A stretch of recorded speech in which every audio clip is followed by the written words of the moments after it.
Welcome to British Royal Family Updates.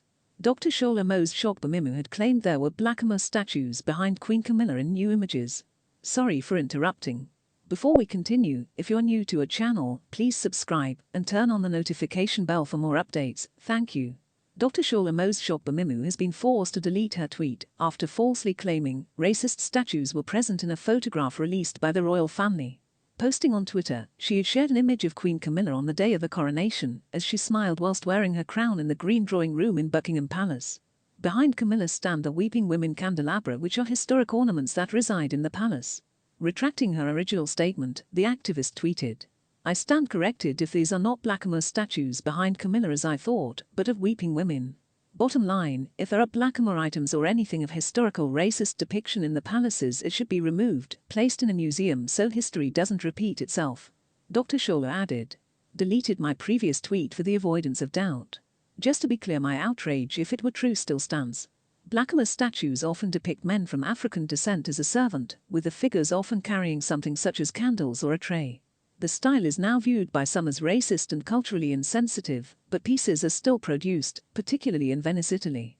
In 2017, Princess Markle of Kent sparked outrage after wearing a blackamoor brooch, which depicted the bust of an African person wearing a crown and jewels.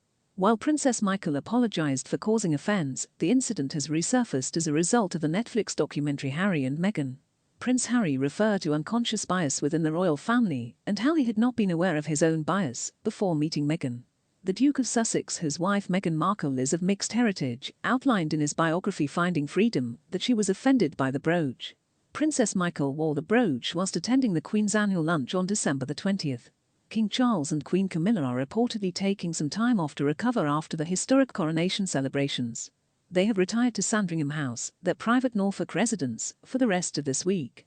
And they could also remain there for the first few days of next week, it has been reported. But royal staff have already begun preparing their jammed schedule in the lead-up to their summer break. This includes the Order of the Garter ceremony and visits spanning the whole of the UK. A brief overseas state visit is also anticipated in the autumn, possibly their trip to France, which was postponed at the last minute in March as a result of civil unrest in the country. A long-haul overseas trip is also expected, with the King's attendance at the Commonwealth Heads of Government meeting in Samoa in the South Pacific already confirmed. Located halfway between New Zealand and Hawaii, almost 10,000 miles away, it will be a grueling journey for the King and Queen, who, by then, will be 75 and 76 respectively.